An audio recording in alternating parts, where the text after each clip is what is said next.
வாங்க ஒரு சிம்பிளான விஷயத்த பார்க்கலாம். வணக்கம். சில நேரங்கள்ல நம்ம கண்ட்ரோல மீறி ஸ்ட்ரெஸ் ஆகுற மாதிரி உங்களுக்கு ஃபீல் ஆனதுண்டா? அச்சா, உங்க உடம்புலயே ஒரு பயாலாஜிக்கல் ரீசெட் பட்டன் இருக்கு. அத வச்சு அந்த டென்ஷனை டக்குன்னு குறைக்க முடியும்னா எப்படி இருக்கும்? வாங்க, நம்ம உடம்போட ரிமோட் கண்ட்ரோல நம்ம கைக்குள்ள எப்படி கொண்டு வரதுன்னு பார்க்கலாம். இது ஒரு ட்ரேடர் சொன்னது. மார்க்கெட் கடகடன்னு சரியும் போது, ஐயையோ போட்ட காசெல்லாம் போச்சேன்னு மனசுக்குள்ள வர்ற அந்த ஒரு நொடி பயம். இந்த உணர்வு நமக்கு மட்டும் புதுசா என்ன? நம்ம எல்லாருமே வாழ்க்கையில ஒரு தடவையாவது இந்த மாதிரி ஒரு பதட்டத்தை அனுபவிச்சிருப்போம் இல்லையா? சரி, இப்போ விஷயத்துக்கு வருவோம். இந்த முழு விளக்கத்தோட மையக்கருவே இதுதாங்க. நம்ம கிட்ட இயற்கையாவே ஒரு சூப்பர் பவர்ஃபுல் டூல் இருக்கு. அதுதான் நம்மளோட சுவாசம். அதை மட்டும் சரியா பயன்படுத்த கத்துக்கிட்டோம்னா நம்ம உடம்போட ஸ்ட்ரெஸ் ரெஸ்பான்ஸை ரொம்ப ஈஸியா கண்ட்ரோல் பண்ண முடியும். அது எப்படின்னு தான் இப்போ பார்க்க போறோம். இந்த பீதிங்கிற உணர்வு ட்ரேடிங்ல மட்டும் வர்றதில்ல. யோசிச்சு பாருங்க, ஒரு முக்கியமான ஆஃபீஸ் மீட்டிங்ல பேச எந்திரிக்கிறப்போ, இல்ல வீட்ல ஒரு பெரிய வாக்குவாதம் நடக்கும்போது, அந்த ஒரு செகண்ட்ல நம்ம மொத்த கண்ட்ரோலும் நம்ம கையை விட்டு போற மாதிரி ஒரு ஃபீல் வரும். நம்ம உடம்பு ஏன் இப்படி ரியாக்ட் பண்ணுது? இதுக்கு பின்னாடி இருக்கிற சயின்ஸை ரொம்ப சிம்பிளா புரிஞ்சுக்கலாம் வாங்க. நம்ம உடம்பு எப்படி ஒரு அலாரம் அடிச்சு நம்மளை எச்சரிக்கை பண்ணுதுன்னு இப்ப தெரிஞ்சுக்கலாம். இத புரிஞ்சுக்க நாம கொஞ்சம் டைம் டிராவல் பண்ணி ஆதி காலத்துக்கு போகணும். ஒரு காட்டுக்குள்ள ஒரு ஆதி மனிதன் திடீர்னு ஒரு புலி முன்னாடி மாட்டிக்கிறான்னு கற்பனை பண்ணி பாருங்க. அவன் என்ன பண்ணுவான்? ஒன்னு அந்த புலி கூட சண்டை போடணும், இல்லனா அங்கிருந்து தப்பிச்சு ஓடணும்.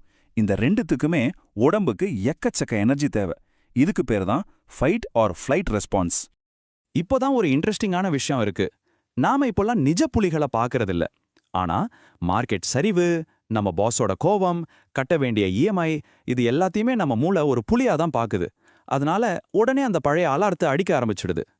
இந்த அலாரத்தை ஆன் பண்ற சிஸ்டம் பேரு தான் நம்மளோட சிம்பத்தட்டிக் நரம்பு மண்டலம். இது ஆன் ஆனதும் என்ன ஆகும்? இதயம் படபடன்னு அடிக்கும், மூச்சு வேக வேகமா மேலோட்டமா வரும். சொல்லப்போனா நம்ம உடம்பு ஒரு எமர்ஜென்சி மோடுக்கு போயிடும். அப்போ இந்த அலாரத்தை ஆஃப் பண்ணவே முடியாதா? கண்டிப்பா முடியும். நல்ல விஷயம் என்னன்னா, நம்ம உடம்புலயே அதுக்கான ஒரு ஆஃப் ஸ்விட்ச், அதாவது ஒரு பிரேக் சிஸ்டம் இருக்கு. வாங்க அதை பத்தி பார்க்கலாம். ஆமாங்க, அந்த சிஸ்டத்தோட பேரு தான் பாராசிம்பத்தட்டிக் நரம்பு மண்டலம். சிம்பிளா சொல்லணும்னா இது நம்ம உடம்போட பிரேக் சிஸ்டம். இது ஆனாச்சுனா போதும், நம்ம உடம்பு ரெஸ்ட் அண்ட் ரிப்பேர் மோடுக்கு போய் நம்மள அமைதிப்படுத்தி மறுபடியும் நார்மல் நிலைக்கு கொண்டு வந்துடும். இப்போ இந்த ஸ்லைட பாருங்க. இந்த ரெண்டு சிஸ்டத்துக்கும் உள்ள வித்தியாசம் பளிச்சுன்னு புரியும். அலாரம் சிஸ்டம் நம்ம மூச்சை வேகமாக்குது. ஆனா பிரேக் சிஸ்டமா, அது மெதுவான நீண்ட வெளிமூச்சால ஆன் ஆகுது. இதுல முக்கியமா கவனிக்க வேண்டியது என்னன்னா, ஒன்னு பயத்தால தூண்டப்படுது, இன்னொன்னு நம்ம கட்டுப்பாட்டால தூண்டப்படுது. ஆமா, அந்த கண்ட்ரோல் நம்ம கையில தான் இருக்கு. ஆக மொத்த ரகசியமும் இதுதான்.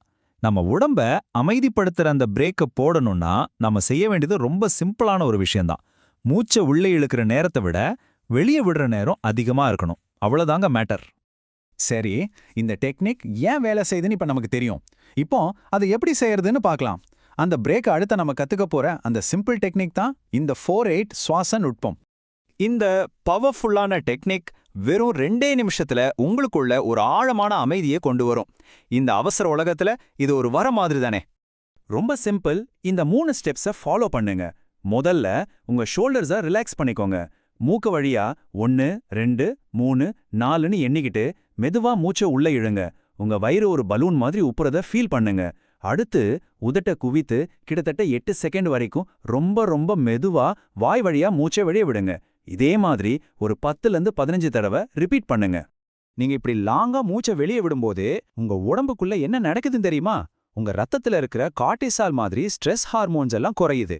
உங்க ஹார்ட் பீட் நார்மல் ஆகுது. நீங்க உடனே அமைதியா உணர்வீங்க. இதுக்கு பின்னாடி இருக்கிற சயின்ஸ் அவ்வளவுதான். வாங்க, இப்போ கடைசி பகுதிக்கு வந்தாச்சு. இந்த சூப்பரான டூலை நம்ம அன்றாட வாழ்க்கையில எப்போ எங்கெல்லாம் பயன்படுத்தலாம்னு பார்க்கலாம். ஒரு முக்கியமான மீட்டிங்கு போறதுக்கு முன்னாடி ஒரு 2 நிமிஷம் இதை பண்ணலாம். இல்ல ஒரு வாக்குவாதம் சூடா போயிட்டு இருக்கும்போது டக்குன்னு கோபமா பதில் சொல்றதுக்கு பதிலா இதை ட்ரை பண்ணலாம். ராத்திரி தூக்கம் வராம கஷ்டப்படும் போது, இல்ல ஓவரா வேலை செஞ்சு மனசு பாரமா இருக்கும்போதெல்லாம் இது ஒரு அருமையான மருந்து.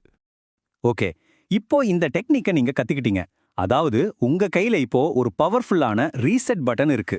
கேள்வி இதுதான், உங்க வாழ்க்கையில எந்த சூழ்நிலையில இந்த ரீசெட் பட்டனை முதல்ல பயன்படுத்த போறீங்க? யோசிச்சு பாருங்க.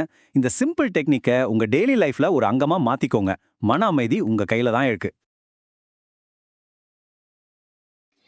இந்த வீடியோ உங்களுக்கு பிடிச்சிருந்ததுன்னா லைக் பண்ணுங்கள், ஷேர் பண்ணுங்கள், சப்ஸ்கிரைப் பண்ணுங்கள். தேங்க்யூ ஃபார் வாட்சிங்.